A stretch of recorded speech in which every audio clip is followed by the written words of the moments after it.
Hey guys, tonight we're diving deep into one of the most iconic and powerful rivalries in all of mythology. Ares, the god of war, and Athena, the goddess of wisdom. Imagine a clash where sheer brute force faces off against the precision of intellect, where every blow and every strategic maneuver holds deeper meaning. You probably won't survive this one unscathed, because the battle you're about to witness will shake the very foundations of divine logic. So, before you get comfortable, take a moment to like the video and subscribe, but only if you genuinely enjoy what I do here. And hey, while you're at it, drop your location and local time below. Let's see how far this journey takes us. Now, dim the lights. Maybe turn on a fan for that soft background hum. And let's ease into tonight's journey together. It all begins with a rivalry, a conflict not born from hate, but from a fundamental difference in how the gods view the world. Ares, the personification of violence, destruction, and war, sees strength as the only path to victory. His philosophy is simple: strike hard, strike fast, and dominate. Meanwhile, Athena, the goddess of wisdom and strategy, believes that victory doesn't always lie in force, but in patience, planning, and using one's mind to outmaneuver the enemy. The moment these two gods lock eyes, the battlefield is set. Ares charges forward, eager for the fight. His presence alone sends tremors through the air, the ground shaking under his massive steps. But Athena? She stands apart, observing quietly, her gaze sharp, calculating every move. You could almost feel the tension in the air, the anticipation before the first move is made. Ares, of course, makes the first strike. His strength is undeniable, the weight of his attacks enough to crush mountains. The air around him crackles with raw power, like a storm before the lightning strikes. Athena, however, remains unmoved, her posture calm, as if she were waiting for something more. Historians still argue whether this was Athena's plan from the start, or if it was simply the result of Ares' own brashness. Did she know how he would behave, or did she simply recognize the moment he lost control? We'll never know, but what is clear is that Athena's calmness in the face of such aggression was unsettling to Ares. As Ares charges again, a grin spreading across his face, confident that victory is inevitable. Athena shifts her weight slightly, her eyes narrowing. She doesn't need to move quickly. She doesn't need to engage in the same reckless force. All she needs is to find the right moment, and when that moment comes, she will strike. But Ares doesn't know that yet. He's too consumed by his own power, by his own self-righteous belief that strength alone is enough to win any battle. He doesn't see how the battlefield is shifting beneath his feet.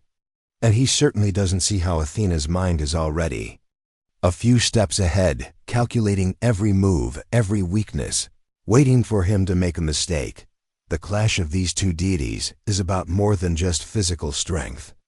It's a battle of ideologies.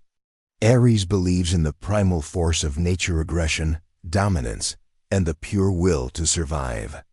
To him, victory is earned through overwhelming force, through the simple act of destroying anything that stands in his path. His rage fuels him, making him stronger and more dangerous with each passing moment. Athena, on the other hand, embodies the opposite principle. She sees warfare not as a mindless slaughter, but as a chess game, every move, every countermove, planned to perfection. Her mind works in tandem with her body, anticipating the enemy's next step before they even make it. She doesn't need to overpower her opponent. She only needs to outthink them. This clash of philosophies plays out in the way they fight. Ares strikes with unrelenting power, his fists like thunder, his presence an earthquake. Athena, by contrast, uses the battlefield to her advantage, turning his strength against him, using terrain and timing to control the flow of the battle. Where Ares charges headfirst, Athena remains composed, her movements precise, as if every strike was the inevitable result of a plan already set in motion. But Ares doesn't see that. To him, the world is simple: fight, destroy, conquer. The gods of war, like him, are meant to reign supreme. So when Athena doesn't charge into the fray like he expects, he becomes frustrated. He roars in anger, and with each roar, the ground trembles beneath him as though he is the very embodiment of chaos. Yet, Athena remains unfazed, watching.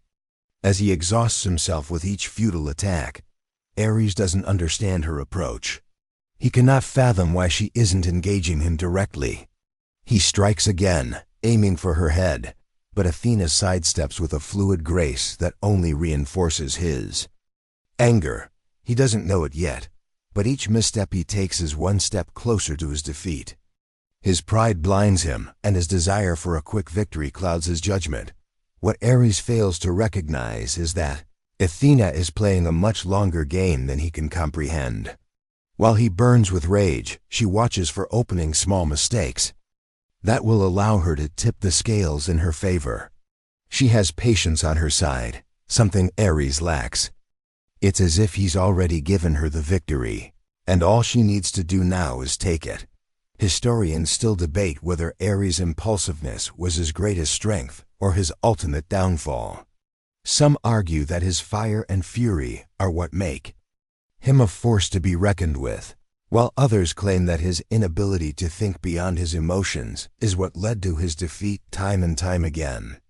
Regardless of where you stand, one thing is certain. Ares' biggest weakness is his inability to understand his opponent's mind. Meanwhile, Athena's strength lies in her ability to read the battlefield, to anticipate what comes next, and to plan her moves with a precision that makes her almost unstoppable. While Ares fights with his muscles, Athena fights with her mind. The question, then, isn't whether Ares is strong enough to defeat Athena, it's whether he is smart enough to understand that strength alone won't win the battle. As the battle rages on, the contrast between Ares and Athena grows more pronounced with each passing moment. Ares, the embodiment of brute force, crashes against the battlefield like a tidal wave. His attacks are raw, untamed, fueled by a violent fury that shakes the very heavens. But Athena, the goddess of wisdom and strategic brilliance, stands her ground. She is an immovable force in her own right, but her strength is derived not from the raw power of her blows, but from the precision of her thoughts and actions. Ares is relentless. He charges at Athena again, swinging his mighty sword with all the might he can muster. The very air crackles with the intensity of his attack, and his strikes send shockwaves that shatter the earth beneath his feet. He is a storm in human form, wild, unpredictable, and unforgiving. But Athena's mind is as sharp as her spear, and she knows just where to move. She doesn't rush into the fight as Ares does, but rather, she takes her time, analyzing every strike, every movement of her opponent. Each time Ares swings, she sidesteps, evading his blows with fluid grace. It's almost as if she's not just physically avoiding him, but mentally anticipating his next move. And while Ares charges forward, determined to land the fatal blow, Athena takes the opportunity to assess his weaknesses. She studies the way his muscles tighten before each swing, the subtle shifts in his posture that give away his next attack. It's as if Ares is too blinded by his own rage to notice how predictably he is acting. Athena, meanwhile, moves like a shadow, her every motion calculated, deliberate, and purposeful. She knows the battlefield is not just a place of conflict, but a place of opportunity. Ares' fury might be his strength, but it is also his greatest vulnerability. His anger clouds his judgment, and in doing so, it makes him easier to outwit. Athena uses this to her advantage. The first real test comes when Ares, in a moment of frustration, charges at Athena with all his might. He is certain that this time he will land the killing blow. The ground beneath him trembles with the force of his steps, and the sky above darkens as he unleashes his fury. Athena sees it coming, a move so obvious, so predictable, that she doesn't even need to dodge it. Instead, she steps to the side at the last possible moment, leaving Ares to crash into the earth, his body hitting the ground with a thunderous impact. Ares is stunned. For a moment, there is silence on the battlefield. Athena stands over him, watching him struggle to regain his footing. Her expression is unreadable, but her mind is already calculating the next move. Ares, on the other hand, is seething with rage. His pride is wounded, his ego bruised by the goddess who had outmaneuvered him so effortlessly. "Get up!" Ares roars, his voice booming across the battlefield. He's furious, humiliated by Athena's calm, composed demeanor. But Athena doesn't respond with words. She simply waits, her eyes locked on him, waiting for him to make the next mistake. She knows that Ares, in his anger, will only become more reckless, and that will be his downfall. Historians still argue about the role of pride in warfare, whether it is a source of strength or a dangerous flaw.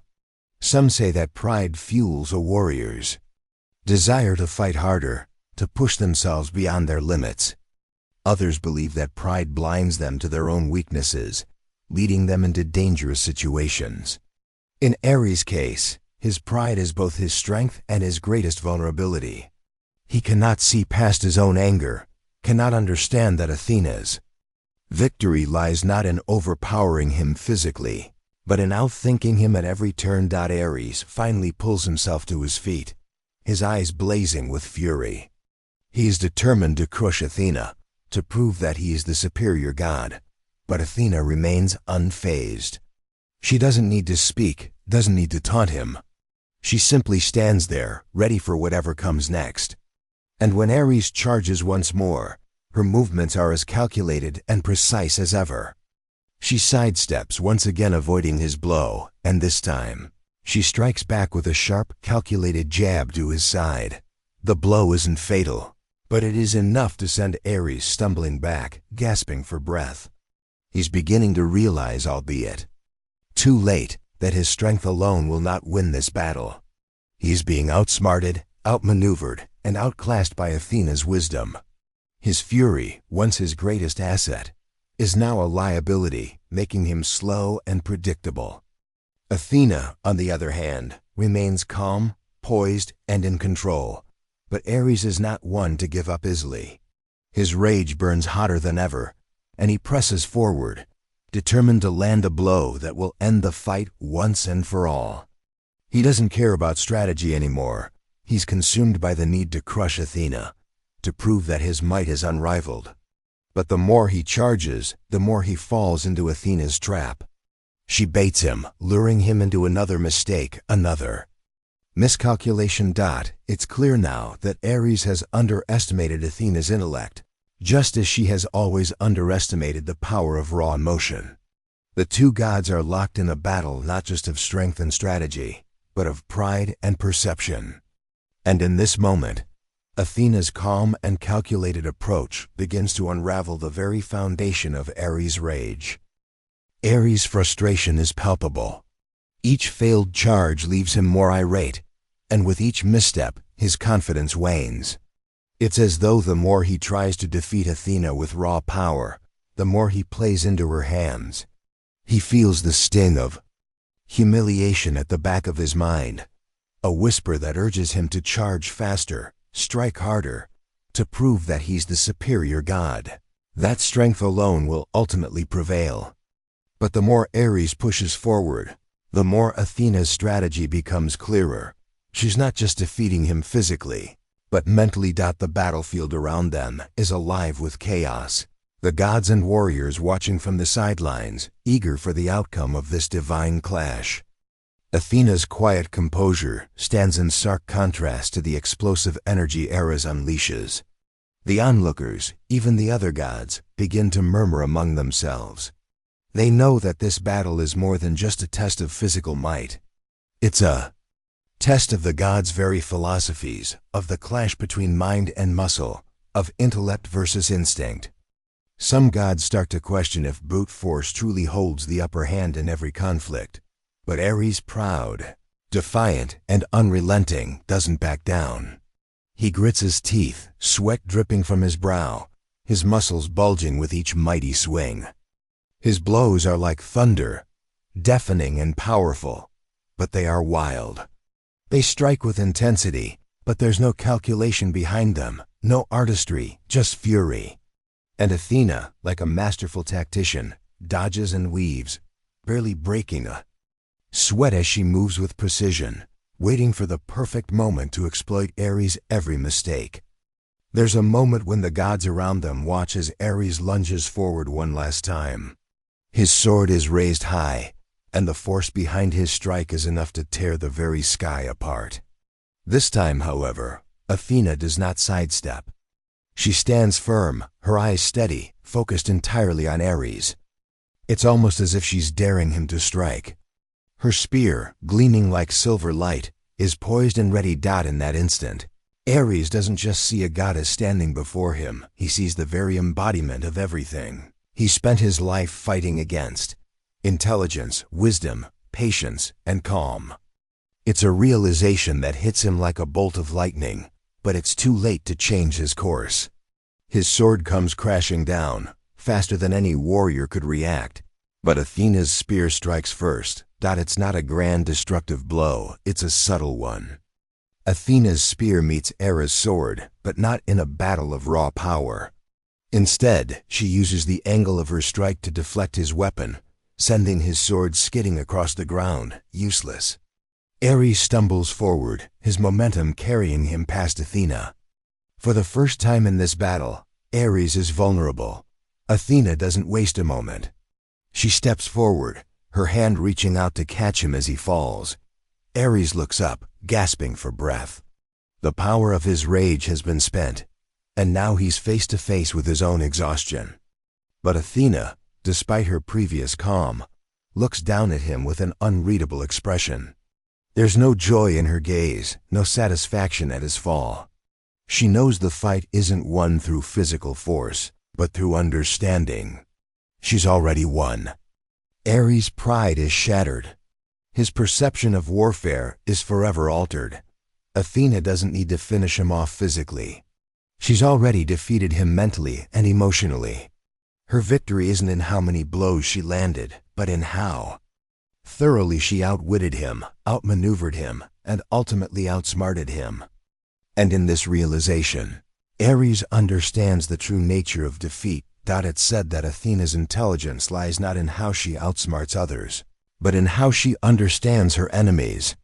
She knew from the very beginning that Ares' downfall wasn't in his physical strength, but in his inability to think beyond his own rage.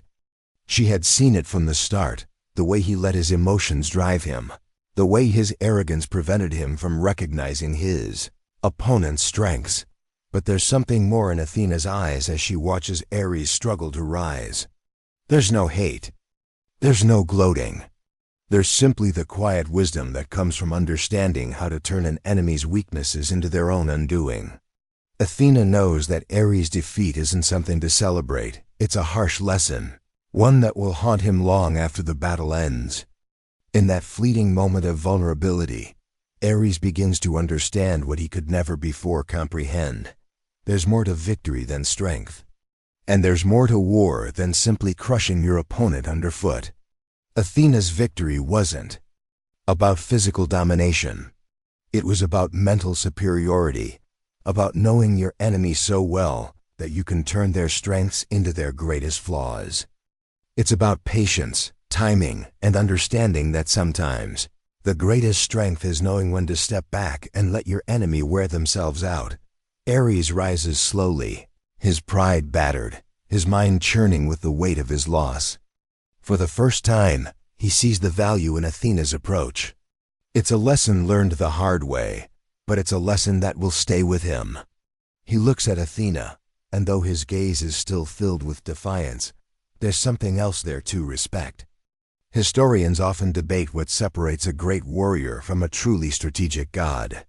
Some argue it's the ability to fight for as long as possible, while others believe it's the wisdom to choose your battles wisely. Ares, in his defeat, learns the most painful truth of all: brute strength, no matter how fierce, can never replace the calm wisdom of a well-laid plan. As the battlefield quiets, the gods who once watched in anticipation now realize that this fight was never just about strength. It was about understanding the balance between mind and muscle. Athena's victory wasn't just a matter of intellect. It was the result of recognizing the true nature of war. And in that recognition, even Ares, the god of war, begins to change. The air is thick with the tension that follows a confrontation, the kind of silence that settles only after something truly monumental has occurred. The battlefield, once a furious cauldron of divine strength and rage, now feels oddly still. The other gods, who had observed with bated breath, are left in stunned silence, unsure of what to make of the outcome. Athena's victory was not just in how she defeated Ares, but in how she changed the very rules of the game. Ares, the god of war, had been humbled by the goddess of wisdom. The divine world would never see the gods of war and wisdom in quite the same light again. Ares stands there for a moment, stunned not by the pain in his body, but by the shifting realization in his mind. His chest rises and falls with every breath, and for the first time, he begins to recognize the gravity of his failure, not just in the battle, but in his life's philosophy. His mind, usually consumed by the thrill of battle, is now clouded with doubt. He's not sure what stings more, the fact that he was outwitted by someone who had never raised her sword, or the growing recognition that maybe, just maybe, brute force wasn't the ultimate answer to all things. As he stands there, absorbing the weight of the loss, Athena steps closer. Her movements are smooth, graceful, but there's a quiet power in them. She doesn't gloat, doesn't deliver a final crushing blow. She simply looks at him with those sharp, intelligent eyes, and in her gaze, Ares sees a mixture of understanding and perhaps pity. "You've fought well," Athena says, her voice calm but carrying an unspoken weight. "But you were fighting the wrong battle." Ares doesn't respond at first. He simply stares at her, struggling to find the words that could make sense of this moment. The loss stings far more than he ever expected. He's the god of war, the one who has always defined strength by power, by destruction. And yet here he is, defeated not by a stronger god, but by a mind far sharper than his own. His usual pride is nowhere to be found. It's strange, isn't it? We spend our whole lives defining strength by physical means, by how much we can lift, how much we can endure. But what Athena has just proven to Ares, and perhaps to all of us, is that true strength doesn't come from the body, but from the mind. And in that moment, Ares comes to a deep realization. Strength, in its purest form, is not about imposing your will on others. It's about knowing when to step back, when to outsmart your opponent, when to use your own mind to defeat them. "Are you going to mock me now?" Ares finally asks, his voice a little more restrained than it was moments ago.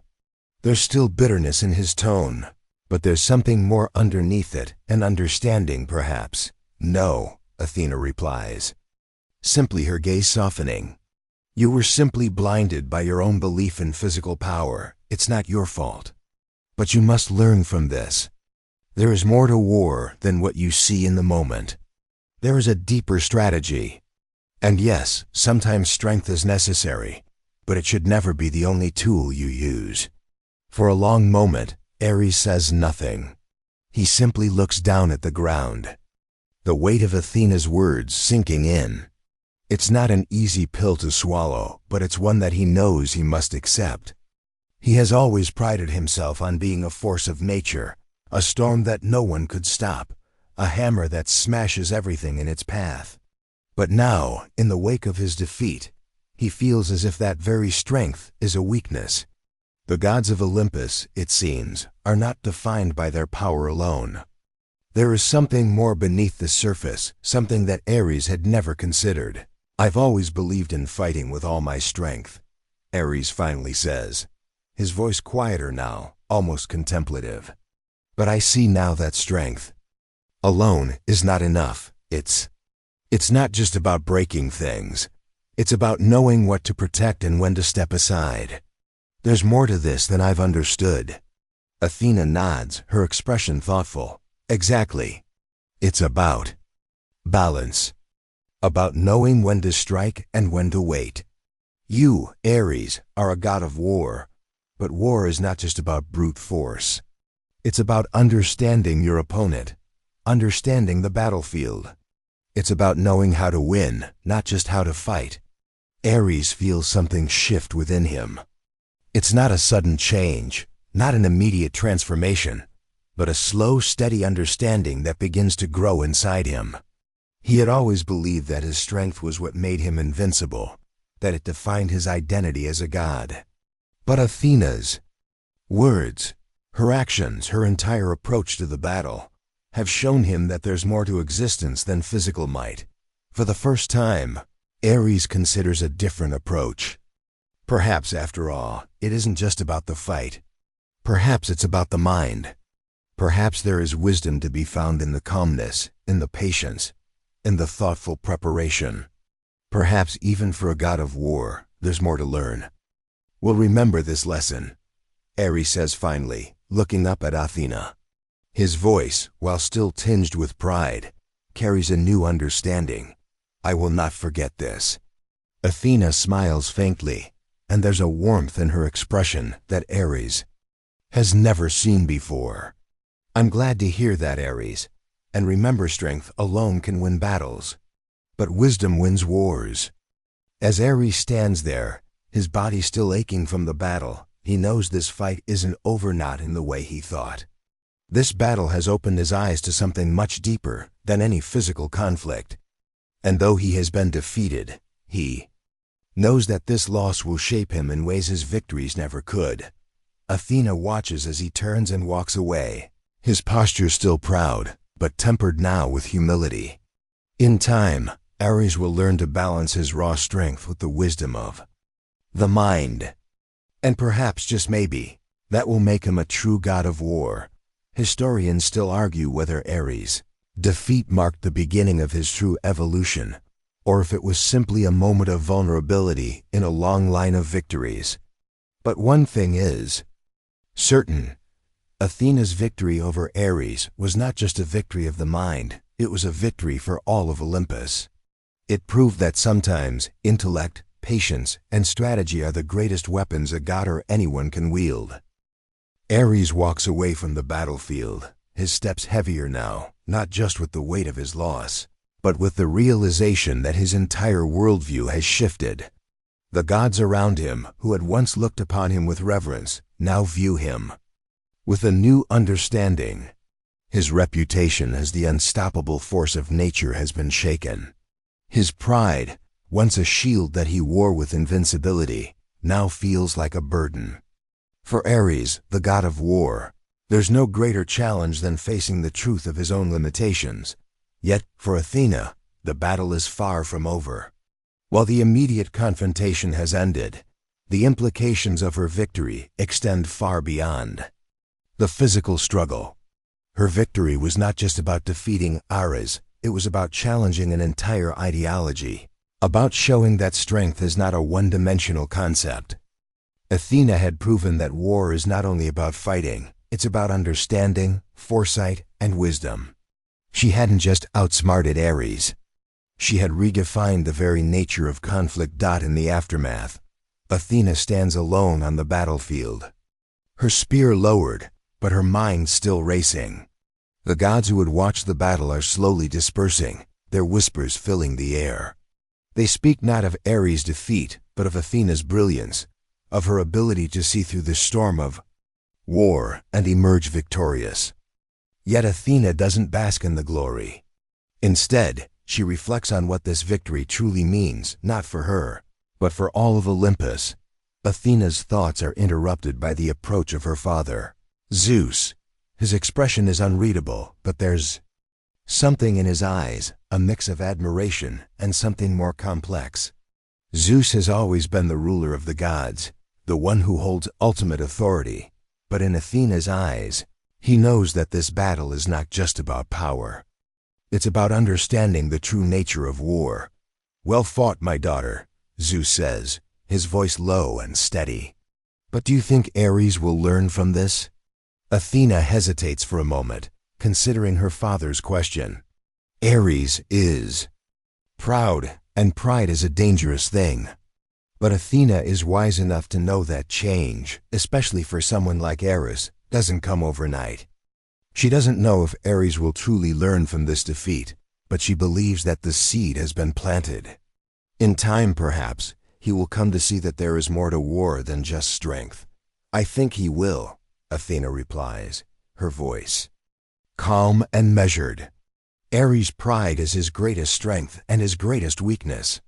But this defeat, this moment of clarity, may be what he needs to realize that there is more to being a god of war than power alone. Zeus nods, his gaze turning toward the horizon, where the setting sun casts a golden glow over the battlefield. And you, Athena, have shown us all that victory is not always won through force. Your mind is your greatest weapon. Athena's eyes flicker with something deeper. Her father's words are not just a compliment. They are a recognition of what she has always known, that intellect and wisdom can be just as powerful as any weapon. In the world of the gods, where war is often the solution to every conflict, Athena's philosophy stands as a reminder that strength without strategy is just chaos. For Ares, the journey is only beginning. As he walks away from the battlefield, he feels the sting of defeat, but also the strange, undeniable sense of something more.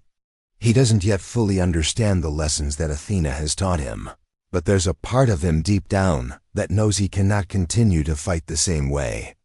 Perhaps over time, he will come to see the value in strategy, in patience, in understanding the true nature of war. The other gods watch Ares as he retreats, each one contemplating the battle in their own way. Some are already whispering of Athena's brilliance, praising her for her calmness under pressure and her ability to think several moves ahead. But there are those, especially among the younger gods, who question the very idea that wisdom can triumph over strength. They are still young in their thinking, still enthralled by the idea that might is always right. But Athena's victory challenges that belief, forcing them to reconsider what it means to be a true god of war. As Ares disappears from view, Athena takes one final look at the battlefield. The gods of war may have clashed, but Athena's victory is not just her own, it is a victory for the concept of balance. It's a victory that shows that intelligence can and will always hold the power to shape the course of history. War, after all, is not just about destruction. It's about knowing when to strike, when to retreat, and when to recognize that the greatest strength lies not in the weapon, but in the mind that wields it. Ares may have lost this battle, but in time he will learn to fight not just with his muscles, but with his mind. Athena's wisdom has set in motion a transformation, not just for Ares, but for all of Olympus. In the end, the true nature of strength is not defined by how hard you hit, but by how well you understand the battlefield. And for Athena, that is the greatest victory of all. The winds of Olympus are always shifting, and with Ares' defeat at the hands of Athena, a subtle but undeniable shift has begun. The gods, immortal and eternal, are not immune to change, even if they appear to be. Ares, once a fierce and unstoppable force, now walks with a heavier step, his mind consumed with thoughts of strategy, of wisdom, and of what might have been. His pride still stings, but it is not the only thing he carries now. Beneath the surface, there's something new, something that even Ares, with all his power, cannot deny: the desire for growth. Yet, growth is not an easy thing. For someone like Ares, whose entire existence has been defined by violence and the relentless pursuit of dominance, embracing wisdom is no small feat. The gods, after all, are creatures of extremes. For Ares, there is little middle ground. Either he is the unstoppable force, or he is nothing. It is this mentality that makes his defeat so difficult to bear. To admit that Athena, of all gods, had bested him with nothing more than intellect, that is a truth that gnaws at his very essence. Meanwhile, Athena stands at the pinnacle of her own personal victory. Her calmness, her quiet intelligence, has been proven to be more than a match for Ares' brute force. But Athena is not one to revel in glory. She is not a god who thrives on praise or adoration. For her, victory is simply the logical outcome of her thinking, the natural result of her ability to plan and predict. Still, as she looks upon Ares from a distance, she feels a certain satisfaction. Not because she defeated him, but because she saw something in him that others did not, a potential for growth, for evolution. Athena knows that Ares' journey has only just begun. The lesson she taught him may have been harsh, but it was a necessary one. And now, it is up to him to decide whether he will continue down the path of rage and destruction or choose a new course, one that is less about domination and more about understanding. The gods are not static beings. They evolve just as mortals do. And though Ares may be the god of war, even war must adapt to survive. For now, Ares wanders alone, not yet ready to rejoin the ranks of the other gods.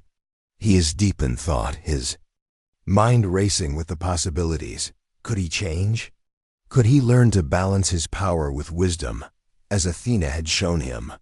It is a daunting thought, but not an impossible one. And as he reflects on his defeat, Ares begins to see his failure not as a mark of shame, but as an opportunity. An opportunity to evolve. The gods of Olympus, meanwhile, are left to ponder the implications of what they have witnessed. For most, the battle between Ares and Athena was just another conflict between powerful deities, just another display of divine might. But those who were paying close attention saw something more. They saw the power of intellect. They saw the importance of understanding one's own weaknesses and learning from them. They saw that war, as Ares had always known it, was changing. And that change would eventually touch them all. Zeus, watching from his throne, feels the weight of this shift too. His daughter Athena has shown the gods a new way of thinking about conflict, about war, about power. For Zeus, the ruler of the gods, this is a pivotal moment. He has always held dominion over the gods, but now he finds himself reflecting on what it means to lead, what it means to be wise, not just powerful. Athena's victory is a reminder that leadership is not just about strength. It's about understanding the complexities of the world and knowing how to navigate them. As the days pass, Ares' absence is noted by the gods. He is not the kind of god who disappears easily. His presence is commanding, his aura impossible to ignore. But for now, he remains in solitude, processing what has happened, grappling with his defeat, and contemplating his next steps. The other gods, meanwhile, continue their eternal tasks, but there is an undercurrent of change in the air. Athena's victory has forced them all to reconsider what it means to be a true god of Olympus. Ares eventually returns to the halls of Olympus, his head held high, though not with the same arrogance that once defined him. There is something quieter about him now, something more reflective. He does not seek praise, nor does he expect to be congratulated. Instead, he seeks understanding, a deeper understanding of what it means to be a god, and more importantly, what it means to be a warrior. Athena watches him from afar, and though her expression remains calm and composed, there is a flicker of something deeper in her eyes, perhaps pride, perhaps a recognition of the path Ares is beginning to walk. She knows that change will not happen overnight. Ares will falter, he will stumble, but in time he will learn. And perhaps, in time, he will come to understand that there is more to being a god of war than strength alone. For now, however, Athena continues her worker duties as the goddess of wisdom, as the strategist who guides the gods, who shapes the future of Olympus. But she does so with the knowledge that the battle with Ares was more than a simple confrontation. It was a moment of divine evolution. Ares, once solely the god of war, now stands at the threshold of something new. Whether he steps through that threshold is up to him. But Athena knows that her victory, her ability to teach, is a testament to the fact that even the most powerful can be changed. As for Ares, he walks a new path, one where strength no longer blinds him to the world around him. The path ahead is unclear, but it is a path of growth, a path where intellect and power, wisdom and might, will coexist. And in that coexistence, perhaps Aries will find a new kind of strength. Not just the strength to destroy, but the strength to understand. The gods may be eternal, but even they can evolve. And in Aries, transformation, the world of Olympus has been irrevocably changed. The days following Aries' retreat are quiet. The gods, as they tend to do, return to their endless tasks, each one lost in their eternal duties. But Olympus feels different now. It's as if the very air is charged with an unspoken energy, a shift that has been set in motion by the battle between Ares and Athena. The gods are not accustomed to change. They are creatures of habit, beings who have ruled for millennia with strength, power, and certainty. But Athena's victory has introduced an idea that is difficult to ignore. Strength, while vital, is not the only path to power. As Ares re-enters the halls of Olympus, he is a different god. The fire that once burned so fiercely in his chest is still there, but it no longer consumes him. His movements are more measured, his posture more deliberate. The god of war no longer stands with the same arrogance, the same pride that once defined him. Now he walks with a sense of introspection, a quiet awareness that wasn't there before. He approaches Zeus' throne, where the ruler of Olympus sits with a gaze that seems both heavy and knowing. There is no need for words at first. Zeus already knows why Ares has come. This moment, though unspoken, is a turning point for both father and son. "Father," Ares begins, his voice low but steady, "I've been thinking." Zeus looks down at his son, his eyes sharp but not unkind. "No," he says simply, his tone carrying the weight of experience. "You have learned something, haven't you?" Ares hesitates. This is not a god who easily admits defeat. He has never been one to show vulnerability, and yet, standing here before Zeus, he feels something that has always eluded him, the sting of humility. He takes a deep breath, his gaze flickering to the ground for a moment, before he meets his father's eyes. "I've learned that strength alone is not enough, that there is wisdom in strategy. I was blinded by my own arrogance, by my belief that power could solve everything." Ares pauses, his voice thick with the weight of his confession. "And I've learned that Athena was right. Victory is not won by force alone."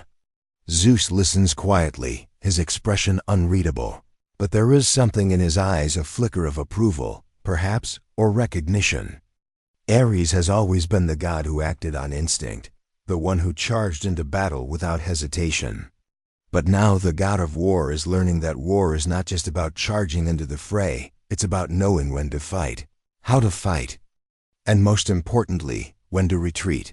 "Ares," Zeus begins, his voice steady, "you have always been a warrior. But a true warrior understands that strength without wisdom is dangerous. Athena has shown you that. But now you must find your own path. You must learn to wield not only your power, but your mind." Ares nods slowly. He understands his father's words, even if they sting. He has always believed that the path to greatness lies in strength, in the ability to destroy and conquer. But now he sees that there is more to it. Athena's victory, though a painful blow to his pride, has opened his eyes to a deeper truth. He must change not just his approach to war, but his understanding of what it means to be a god. For a long moment, father and son are silent. The weight of this conversation is not lost on Ares. It is not just a passing moment, it is the beginning of something new. Ares knows that he cannot return to the way he was. He cannot go back to the god who thought that brute force was the answer to everything. His mind, like his strength, must be honed, sharpened. "I will do as you say." Ares finally speaks, his voice quieter now, but resolute. "I will learn to balance strength with wisdom. I will learn to see beyond the battlefield, to understand the strategy behind every conflict, I will be more than just a weapon. I will be a god who understands the true nature of war. Zeus nods, his expression softening slightly. That is the path of a true warrior, Ares, and I believe you will. Walk it well. As Ares steps away from Zeus' throne, there's a sense of clarity in his mind, a sense of purpose that he has never felt before. He knows that the road ahead will not be easy. It will require him to unlearn many of the things that have defined him for so long, but he is ready to embrace change, ready to evolve. The gods of Olympus continue their endless existence, but the impact of the battle between Ares and Athena ripples through the divine realm. There is a subtle shift in the air, a quiet understanding that strength alone is no longer enough. And in the midst of it all, Ares stands at the precipice of something new, a new path that will change not only him, but the very nature of war itself. Athena, of course, is unaware of the conversation between Ares and Zeus. She continues her work, her mind focused on her duties as the goddess of wisdom. But she knows, in the quiet depths of her being, that Ares' transformation has already begun. She has done her part. She has shown him the way. Now it is up to him to walk it. And as for Ares, he knows that his battle with Athena was only the beginning. There are many battles ahead, not just on the battlefield, but within himself. He will learn to fight with wisdom as well as strength. And when he does, he will be a warrior unlike any other. The gods may be eternal, but even they can change. And in Ares' transformation, the world of Olympus has shifted once more. Time passes, but the transformation in Ares is slow, subtle, and not without its challenges. The gods of Olympus continue their eternal tasks, indifferent to the shifts in one of their own. To them, Ares is still the god of war, the powerful force of nature whose name commands respect. But Ares, in the quiet of his mind, knows that he is no longer defined by that singular identity. He is changing, he is trying, in his own way, to learn. At first, the changes are small. He begins to spend more time observing, watching the ways other gods engage with one another, the way they interact and strategize. He listens to Athena, her words now echoing in his mind with a newfound clarity. Her wisdom, once a source of frustration and humiliation, has now become a guide, a compass, by which he is learning to navigate the world of the gods. Ares begins to realize that war is not just about destruction. It is also about foresight, about knowing when to hold back, when to wait for the right moment, when to act decisively. But the transformation is not without its setbacks. Ares is not a god accustomed to waiting. His very nature has always been one of aggression, of charging forward without hesitation. Patience is an unfamiliar and uncomfortable concept for him. There are moments when the old Ares resurfaces, the fiery, impatient god who wants to resolve everything with a single blow. But each time, he remembers Athena's words, and he forces himself to pause, to think, to strategize. One such moment comes when Ares is called to intervene in a conflict between two rival factions of gods. There is an immediate urge to charge in, to unleash his power and put an end to the quarrel with sheer force. It is a situation that plays perfectly to his strengths. But as he watches from the sidelines, a voice in his mind tells him to wait. It is Athena's voice, though she is not present. The words ring in his ears. Victory is not always won through force. It is won through understanding. Ares clenches his fists, his fingers itching for action, but he knows he must resist. For the first time in his life, he makes a conscious decision to hold back.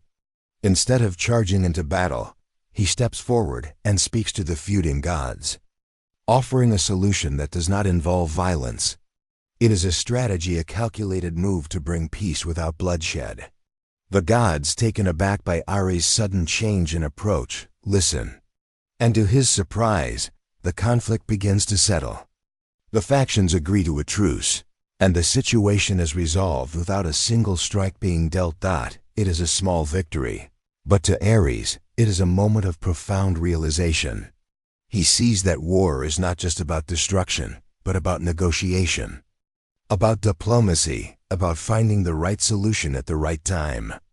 And in that moment, Aries feels a sense of peace, a quiet pride in himself for choosing wisdom over violence. But even as he experiences these small victories, there is still much for Aries to learn. He is no longer just the god of war, he is becoming something more. But what that something is remains uncertain.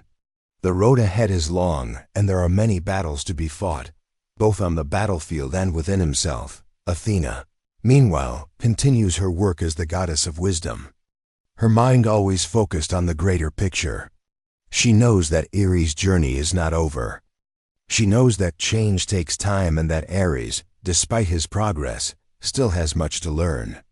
But she also knows that the battle for Aries' heart and mind has already been won. She has planted the seed of change, and now it is up to him to nurture it. From time to time, Aries and Athena cross paths.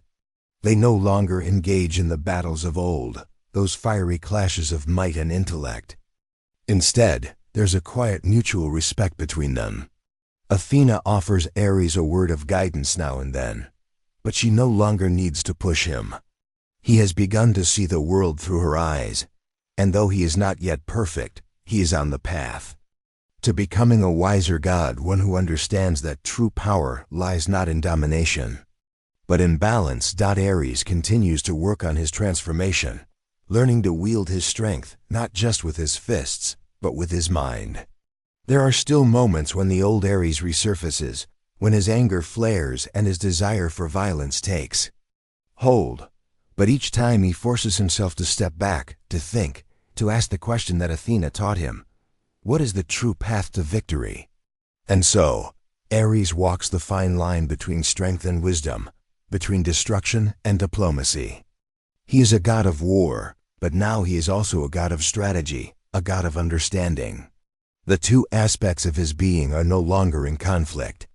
Instead, they have become complementary forces, working together to make him a more powerful, more balanced deity. As for the gods of Olympus, they watch Aries with a mixture of curiosity and caution.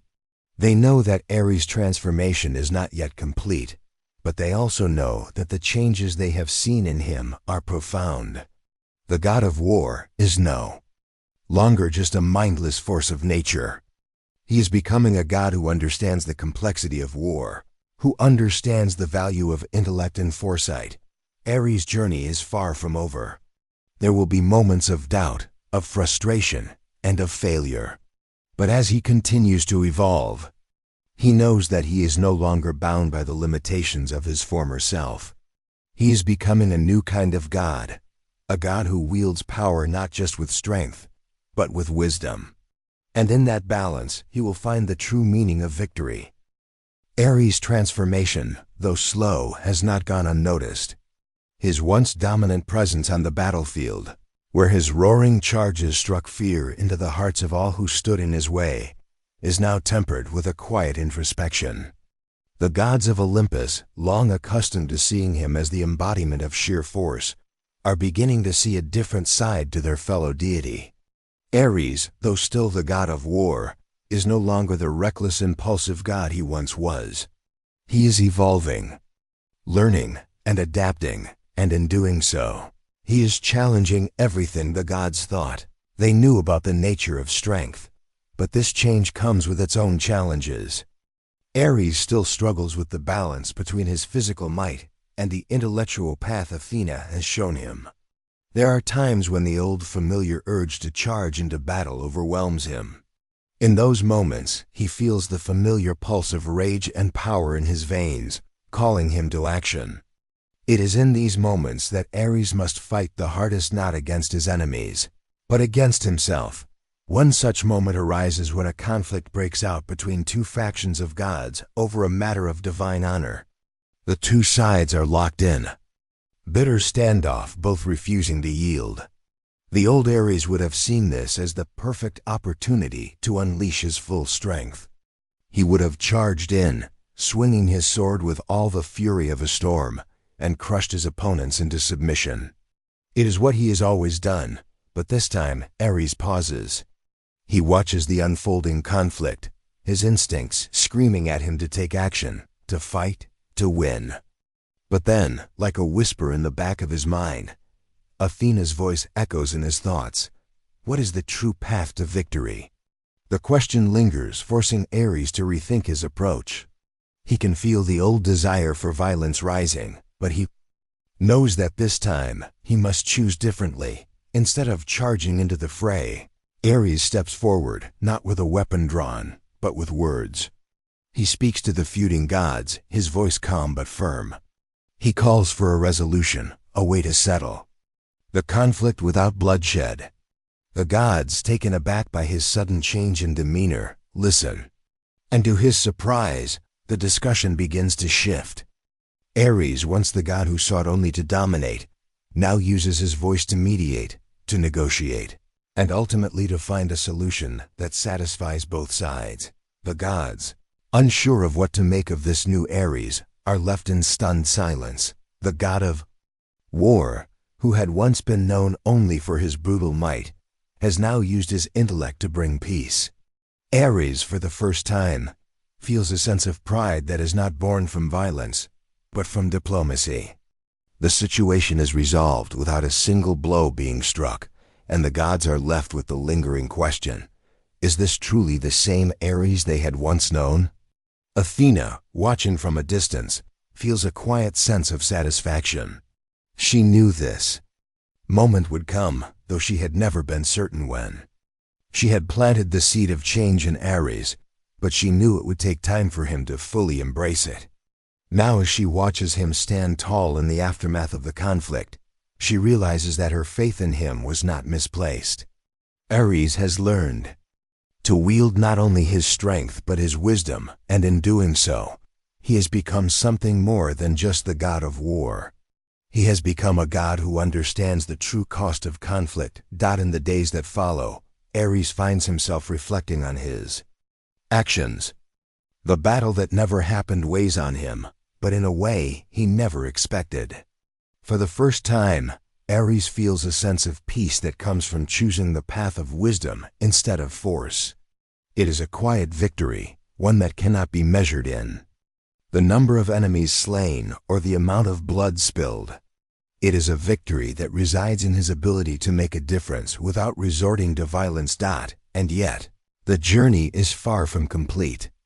Ares knows that the true test of his transformation will come when he faces a true challenge, when he is called upon to fight, not just to defend peace, but to lead with both strength and intellect. He understands now that his power is not diminished by his wisdom, rather, it is enhanced. Strength and intellect are not mutually exclusive, they are two sides of the same coin. As time goes on, Ares continues to balance his old nature with his new understanding. There are moments when the urge to fight, to destroy, rises within him. But there are also moments when he chooses to hold back, to consider the long-term consequences of his actions. The god of war is no longer driven solely by his rage. He is learning to be driven by something deeper. Understanding. Zeus watches his son from his throne, a quiet pride in his eyes. The god of war is evolving before his very eyes, and though Zeus has always known that power alone does not make a god great, it is something else entirely to see it in action. Ares, once so consumed by his desire for conquest, is beginning to see the bigger picture. Zeus knows that in time, Ares will become a god unlike any other, a god who understands that the path to true greatness lies not in destruction, but in balance. The gods of Olympus, as ever, continue to carry out their endless duties. But in the wake of Ares' transformation, there is a new understanding, a new respect for the idea that strength and wisdom can coexist. Ares has changed, and in that change, he has begun to redefine what it means to be a god of war. No longer is he just the embodiment of violence. He is now a god who wields power with purpose, a god who fights not just with force, But with understanding, and though his journey is far from over, Ares walks it with a new sense of purpose, a purpose that, for the first time in his immortal life, is not defined by the destruction he can bring, but by the peace he can create. As the seasons change on Olympus, so too does the nature of conflict. For Ares, the journey of transformation that began with his confrontation with Athena has unfolded into something deeper than mere tactical shifts. His struggle is no longer confined to the battlefield. It is now an internal battle to reconcile the god he once was with the god he is becoming. And though there are moments of doubt, moments when the old Ares threatens to resurface, he is beginning to understand that this is not a struggle to be won, but a transformation to be nurtured. The gods of Olympus have taken notice, where once they feared Ares' reckless charges, now they find themselves watching him with curiosity. The god of war, once the very embodiment of destruction, is now seen as something more, a figure of authority and thought, one whose wisdom holds as much power as his sword. To many of the younger gods, Ares' journey is nothing short of revolutionary. His transformation has shown them that there is more to greatness than strength alone, that intellect, strategy, and understanding are just as vital to achieving true power. One day, as Ares walks through the great halls of Olympus, he is approached by Apollo, the god of prophecy and healing. Apollo, who had always seen Ares as a chaotic force of nature, now looks upon him with newfound respect. It is not the respect that comes from fear, but from recognition. Ares, Apollo says, his voice soft but steady, you have changed. Ares looks at Apollo, his expression unreadable. He has come to expect these kinds of remarks now, but they still make him uneasy. Change, after all, is never easy, especially when it means questioning everything you thought you knew about yourself. I have, Ares replies, his voice quiet but firm. And I am still changing. I have learned that there is more to being a god of war than just destruction. I have learned to listen, to understand, and to lead not with my strength, but with my mind. Apollo smiles, a rare gesture for the god known for his enigmatic nature. The gods of Olympus are not defined by their strength alone. You've shown us that. I think in time, others will learn from you, not just in battle, but in leadership.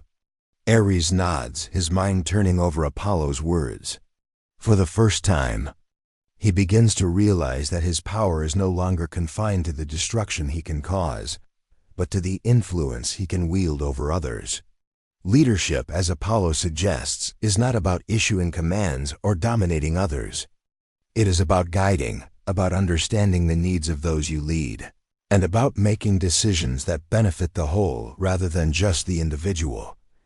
Ares' thoughts are interrupted by a commotion at the gates of Olympus. The sound of distant shouting and the clash of swords fills the air, and Ares feels the familiar surge of adrenaline that has always accompanied the call to battle. But this time, something is different.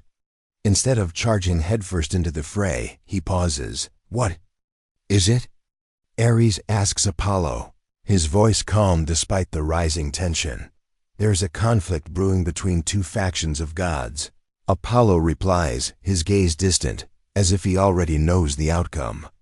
They are ready to fight, and once again, your strength is required. Ares looks toward the gates, where the sounds of battle grow louder. His instincts, honed over millennia of warfare, tell him to act. But Athena's voice, echoing in his mind, reminds him, victory is not always won through force. It is won through understanding. For a long moment, Ares stands at the gates of Olympus, his mind racing. He feels the old urge to charge into the fray, to use his strength to settle the matter. But he also feels the pull of the wisdom he has gained, the realization that there is more to this conflict than mere physical might. This is not a battle of strength, but of leadership. I will go, Ares says finally, turning to Apollo. But this time, I will not fight with my sword. Apollo nods, a hint of approval in his eyes. Good. You have learned much, Aries. As Aries approaches the fighting factions, he sees the gods locked in a bitter struggle. Their eyes are filled with anger, their swords raised high. But instead of charging in, Ares steps forward, his voice carrying across the battlefield. Enough! He calls out, his voice commanding and powerful. The gods pause, their eyes shifting to the god who once would have charged in without a word. There is something different in Ares now, something that makes them hesitate. For a moment, there is silence. I will not fight you, Ares continues, his voice calm but filled with authority. This battle serves no purpose. It is not strength we need, but understanding. We are gods. We are above this petty conflict. Let us find a way to resolve this without bloodshed. The gods look at one another, uncertain, but the weight of Ares' words begins to settle in. They begin to lower their weapons, the anger in their eyes slowly fading.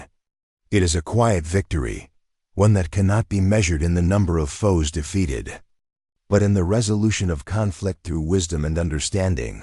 Ares steps back, his heart still pounding with the adrenaline of the moment. But this time, it is not the rush of battle that fuels him. It is the satisfaction of having chosen a different path, a path that leads to peace rather than destruction. As the gods disperse, Ares stands alone for a moment, his thoughts turning inward. He knows that this is not the end of his journey. There will be more challenges, more moments when his strength will be called upon. But he also knows that he is no longer just the god of war. He is a god of leadership, of understanding, and of wisdom. And as Ares walks away, there's a quiet sense of pride in his heart. Not for the victories won through brute force, but for the victories won through insight, through balance, and through the strength to walk a different path. The gods of Olympus may be eternal, but even they can change. And in Ares' transformation, the world of Olympus has shifted once again. In the months that follow, Ares finds that his transformation is far from a simple one. Though the gods now view him with greater respect, the old habits, the old instincts, often creep into his thoughts.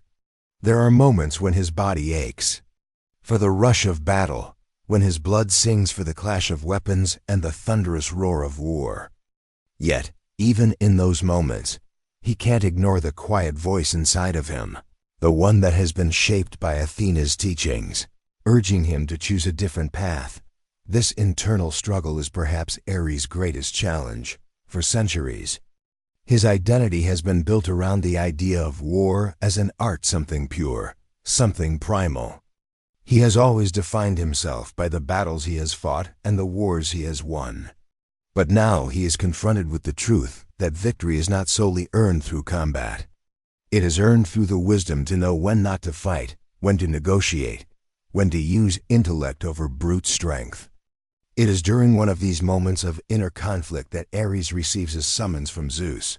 The ruler of Olympus has long observed Ares' evolution, and he now calls his son to his side, sensing that the time has come for another pivotal moment in the god's journey. Ares enters the grand hall of Zeus, his steps more measured than before, his eyes thoughtful. He feels the familiar weight of expectation settle upon his shoulders. Zeus, seated on his throne, looks at him with an unreadable expression. Ares, Zeus begins, his voice steady. You have changed. I have seen your growth, your transformation, but I also know that you still wrestle with your past. The path you walk is not an easy one. You are no longer just the god of war. You are becoming something more. But you must learn to embrace all that you are, not just the wisdom you have gained, but the strength that still defines you. Ares listens, his mind racing. It is true.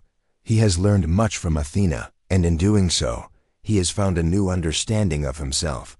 Yet, he is still the god of war. His strength, his power, his ability to fight, these are not traits he can simply abandon. They are part of him, but they are not all of him. I know, Father, Ares says quietly. I am learning. But the path forward is still unclear. There are times when I feel the urge to fight, to unleash my power as I once did. But there are other times when I want to walk a different path, one that leads to peace, to understanding, not destruction. Zeus nods as if he has been expecting this. He knows his son well. That is the true challenge, Aries, to understand that you can be both the god of war and the god of wisdom. You are not defined by your past, but by what you choose to become. You must learn to reconcile these two sides of yourself, the warrior and the strategist, the force of nature and the thinker. Only then will you truly understand your full potential. Aries absorbs his father's words, feeling the weight of them settle deep within him. There is truth in what Zeus says. The god of war is not simply a title. It is a role, a purpose, one that must evolve with time. Aries knows that he cannot continue to live in the shadow of his former self, the god who knew only how to destroy. But neither can he cast aside the warrior within him. He is Aries, the god of war, and he always will be. But he is also Aries, the god of wisdom, the god who can use both strength and intellect to shape the world around him. Thank you, Father. Aries says, his voice more certain than it has been in a long time. I will continue to walk this path. I will balance the warrior and the thinker. I will use my strength, but I will use it with wisdom. I will learn to be both. Zeus looks at his son, his expression softening. I know you will. The gods of Olympus have their roles, their domains. But you, Aries, are not just the god of war. You are something more, and in time the gods will come to see that. With that, Aries leaves Zeus' throne room, his mind clearer than it has been in ages. The journey is still long, but Aries now knows what he must do. He must continue to grow not just in strength, but in wisdom. He must find a way to reconcile the two sides of himself, to use both his power and his intellect to shape the world of Olympus. In the days that follow, Aries begins to take on new roles. He becomes a mediator in conflicts among the gods, using his growing understanding of strategy and diplomacy to resolve disputes that would have once ended in bloodshed. He continues to train, to hone his physical power, but he does so with a new awareness. He no longer fights only for the sake of fighting. He fights with purpose, with intention. And though the old Aries is never entirely gone, he begins to fade into the background, replaced by a new, more balanced version of the god. Aries is still the god of war, but now he is also the god of wisdom. And in that balance he finds a peace he never thought possible. The gods of Olympus, watching from afar, see the change in Aries. They see the warrior who now leads with his mind as much as with his strength. They see the god who once embodied destruction, now embracing creation, resolution, and understanding. It is a transformation that, though slow, is undeniable. In the end, Aries has learned that true power does not lie in the destruction of others, but in the understanding of oneself. It is not about dominating others through force. It is about knowing when to fight and when to stand down. It is about wisdom. And through wisdom, Aries has found a new kind of strength, a strength that will carry him forward as the god of both war and wisdom. The winds of Olympus are shifting. In the midst of eternal divinity, where the gods are bound by their timeless duties, the changes in Aries become a symbol of evolution, a reminder that even the most ancient of beings are capable of growth. But while the gods of Olympus watch with cautious admiration, Aries knows that the true test of his transformation is not just in the eyes of others, but within himself. Though he has learned to wield his strength with wisdom, there are still moments when Aries feels the pull of his old self, the god who reveled in battle, the one who sought nothing more than the thrill of victory. These moments are brief, fleeting, but they come at times when he is tested the most. The true challenge, Aries realizes, is not in the battles he faces on the outside, but in the struggle within, the need to reconcile the warlord with the strategist, the mindless force with the thoughtful leader. One such test comes when a new conflict arises in the mortal world. A kingdom is torn between two rival factions, and the call for divine intervention is heard across the realms. The gods of Olympus, ever watchful of the mortal world, see this as an opportunity to assert their power. For many, this is a simple matter of taking sides, of using their strength to tip the balance in favor of one faction or another. But Ares, though still the god of war, knows that this is not a battle to be fought with swords and shields. He watches from Olympus as the mortal kingdoms fall into chaos, their leaders divided, their people suffering. It is a conflict not of power, but of ideals. One faction seeks to expand its territory through conquest, while the other defends the values of freedom, peace. The choice, as Ares sees it, is not about which side is stronger, but which side is in the right. This realization strikes Ares like a bolt of lightning. For the first time, he understands that war is not simply about victory, it is about understanding the principles that guide the conflict. Strength may be necessary to protect the weak, to defend what is right, but wisdom must guide that strength. Ares knows that this is not a conflict he can settle with brute force. He steps forward, his mind made up. He will not charge into battle, not this time. Instead, he will walk the mortal world, not as a god of war, but as a god of peace.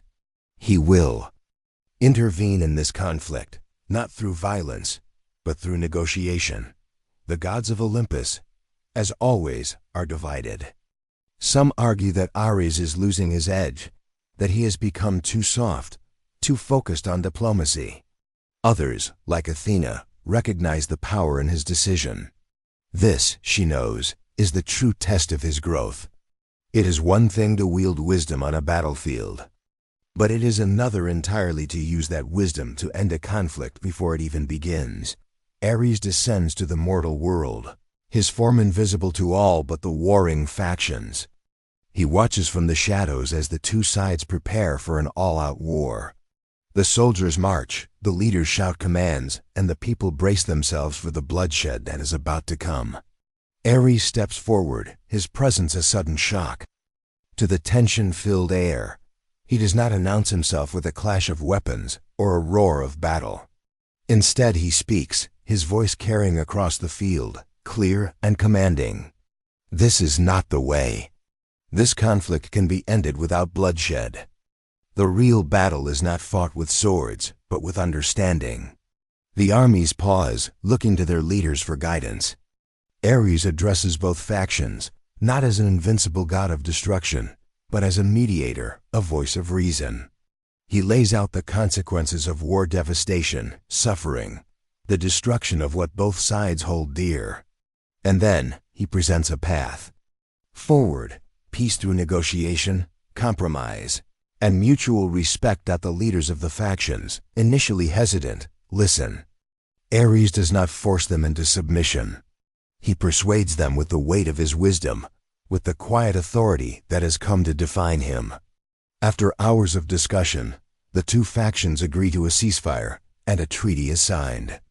The people of the kingdom are spared the horrors of war. The gods of Olympus watch, some in disbelief, others in awe. Ares, the god of war, has chosen peace over conflict, understanding over domination. His decision is a victory not just for the mortals, but for the gods themselves, who begin to see that the true power of a god does not lie in their ability to destroy, but in their ability to heal. For Ares, this is more than just a diplomatic victory. It is the final piece of his transformation.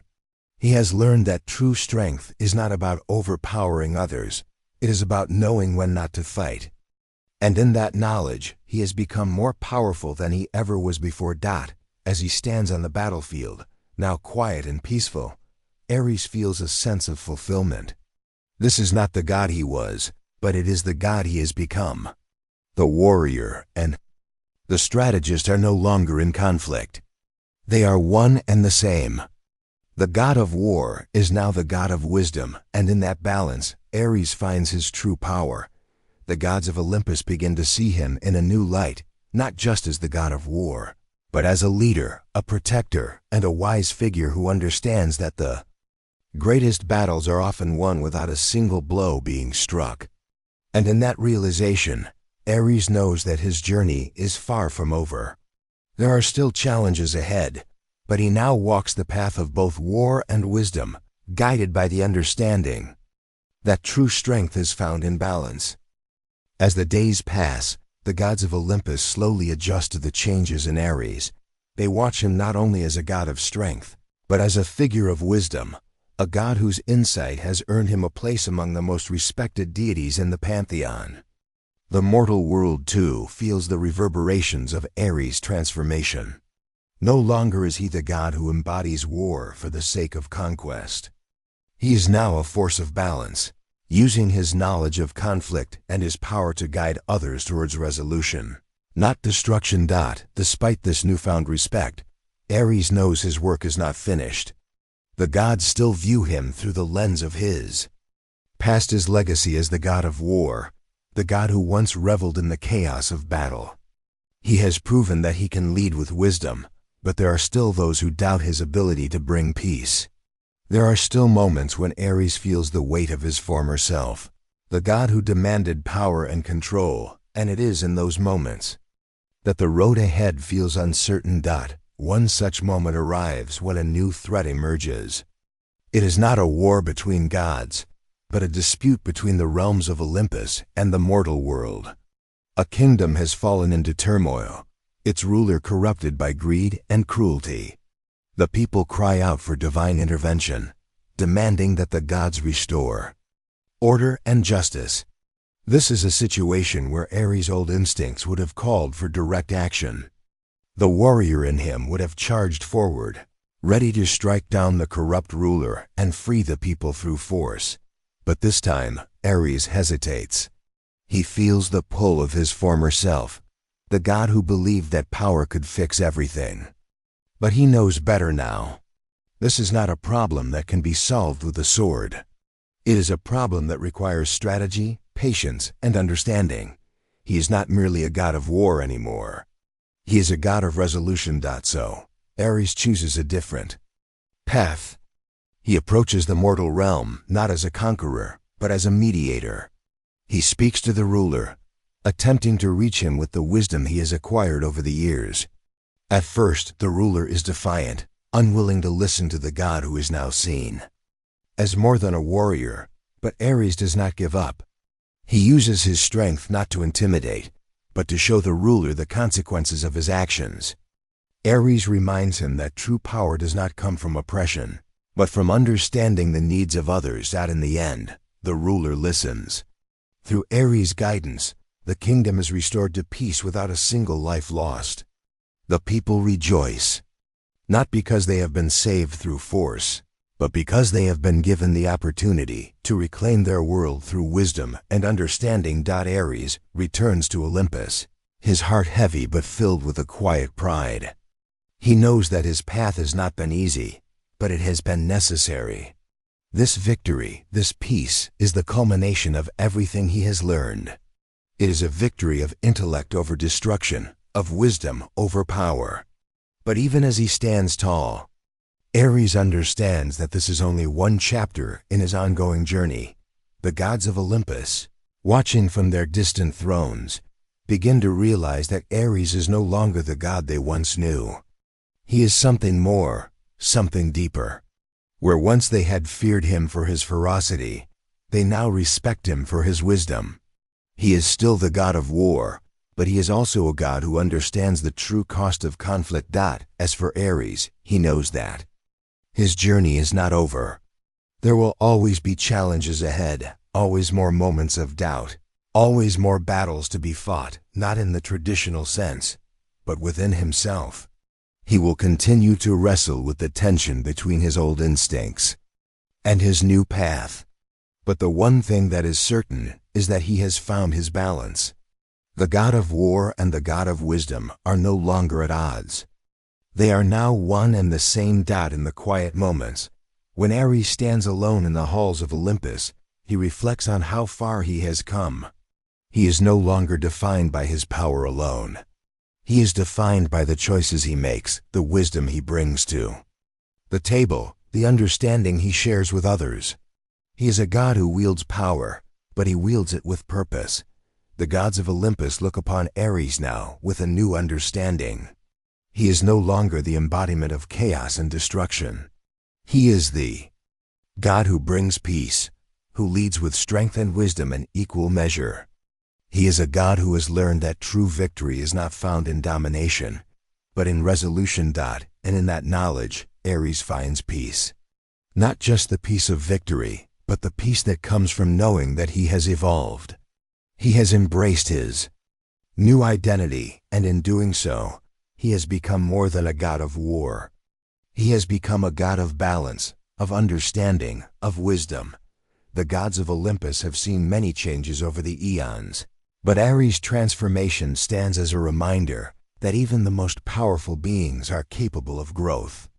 And as he stands on the precipice of his future, Ares knows that his journey is far from over. But this time, it is a journey he walks with both strength and wisdom, two forces that now work in harmony, guiding him toward an uncertain but hopeful future. Time continues its march across the immortal realm of Olympus. The gods, ageless and eternal, remain locked in their celestial duties, but the winds of change have touched even the most powerful. Ares, the once reckless god of war, now embodies a balance of power and wisdom, a god who wields intellect as deftly as he once wielded a sword. His transformation has not been easy, nor without internal strife, but in the quiet reflection of his victories, both internal and external, Ares knows that he is no longer the same. And yet, as much as he has changed, there are those who still view him through the lens of his past. Some gods still remember the days when Ares charged into battle without question, when his only pursuit was victory through force. For them, the god before them now is still a stranger and unfamiliar presence, whose wisdom challenges the very foundation of what they believe power to be. But Ares is not bothered by their skepticism. He no longer feels the need to prove himself to others. His strength, tempered with the lessons of his journey, is no longer about dominance. It is about leadership, compassion, and the courage to make the right decisions, even when they are the hardest to make.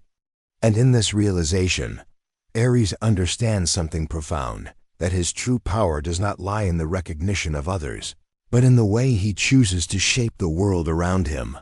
One day, as Ares walks through the gardens of Olympus, the peaceful hum of divine life surrounding him, he is approached by Athena, the goddess of wisdom, the one who first planted the seed of change in his heart, stands before him with a look of quiet pride.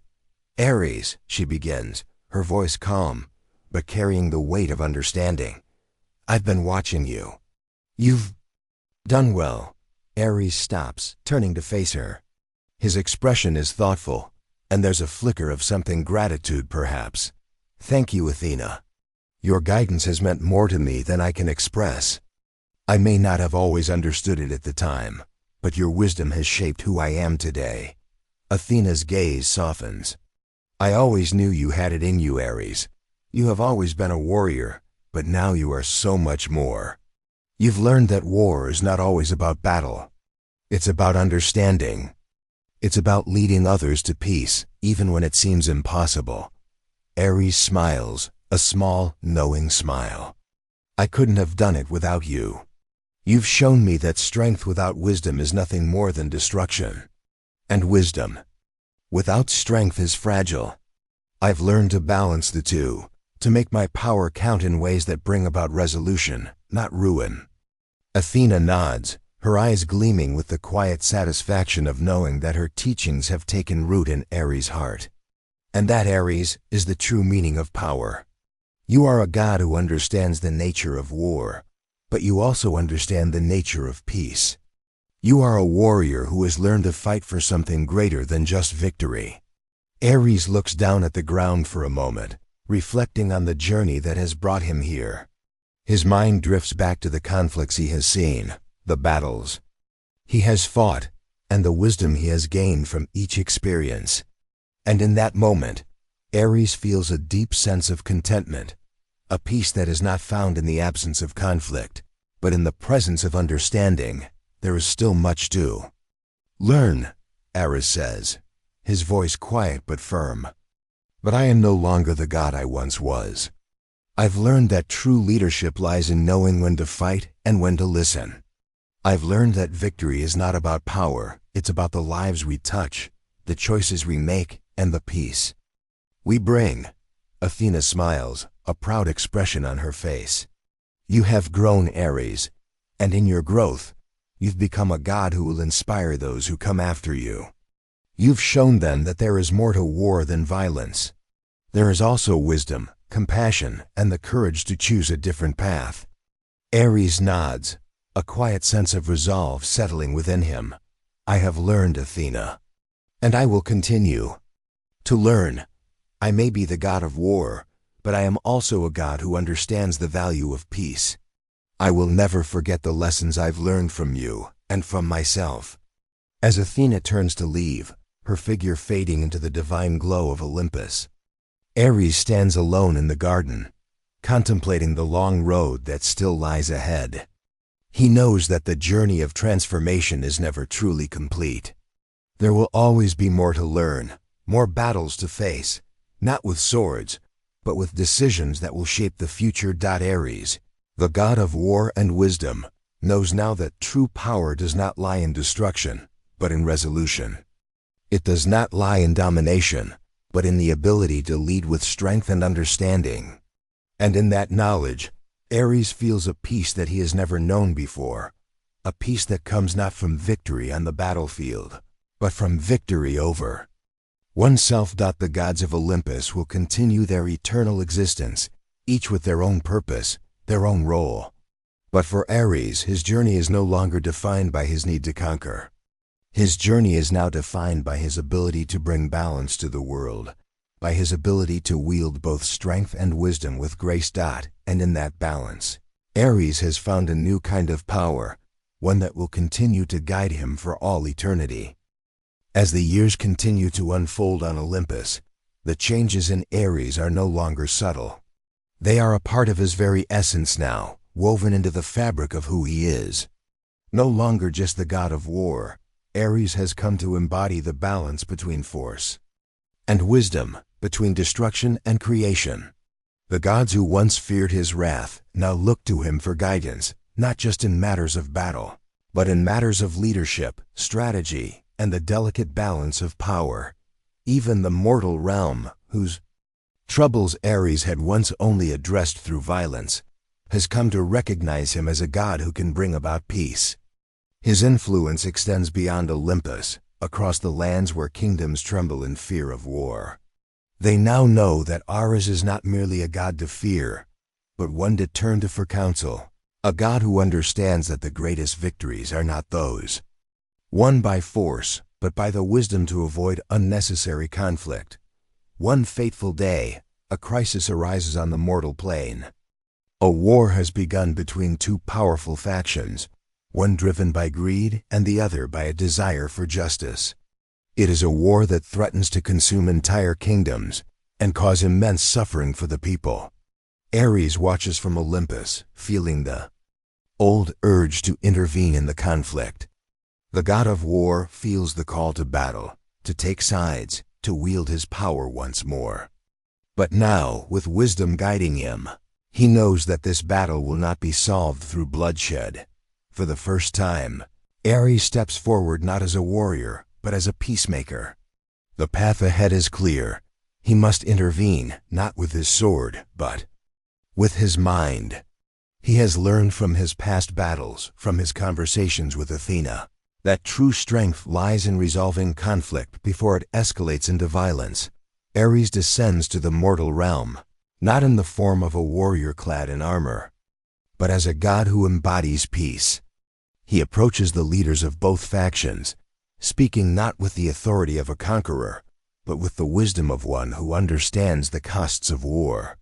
His presence is commanding, but his words are filled with understanding.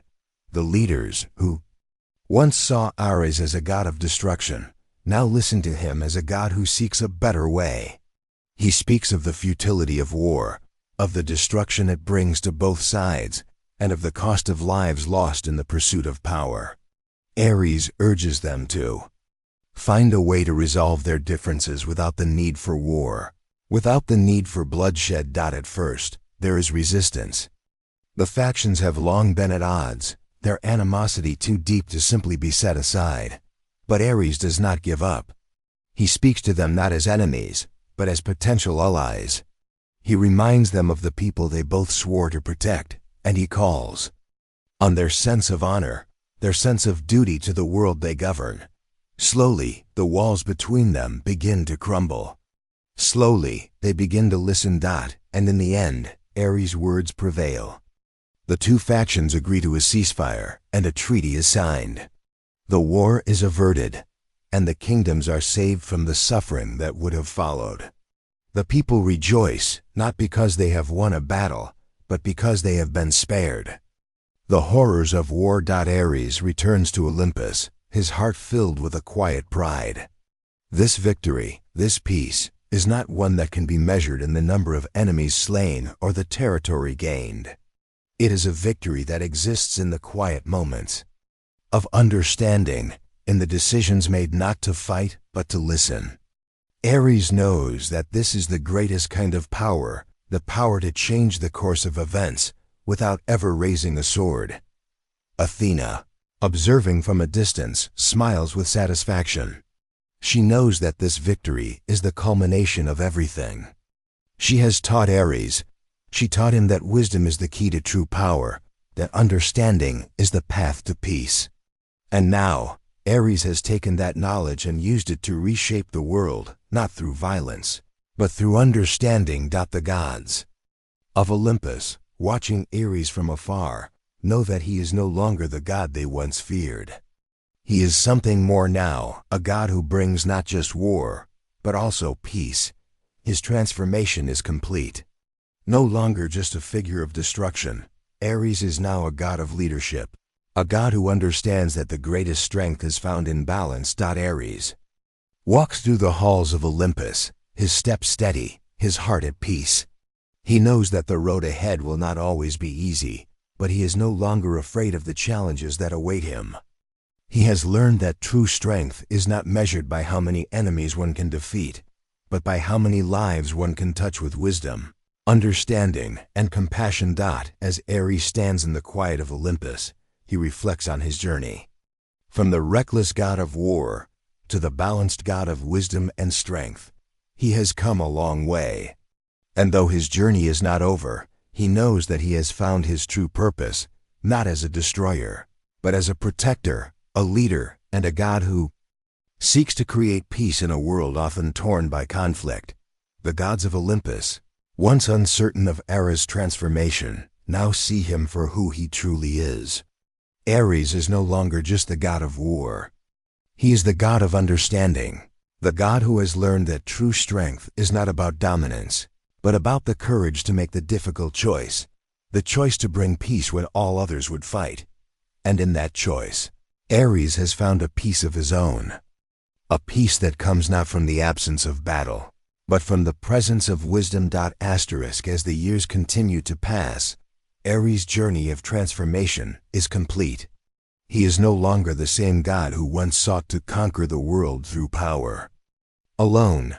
He is now a god who understands the weight of his strength and the value of wisdom. In the quiet moments of reflection, Ares knows that his evolution has not been without sacrifice, but the peace he has found both within himself and in the world around him is worth every battle fought. Ares' influence extends across Olympus and beyond. The gods look to him not just as a deity of war, but as one who has learned that true power lies in balancing strength with intellect, aggression with compassion.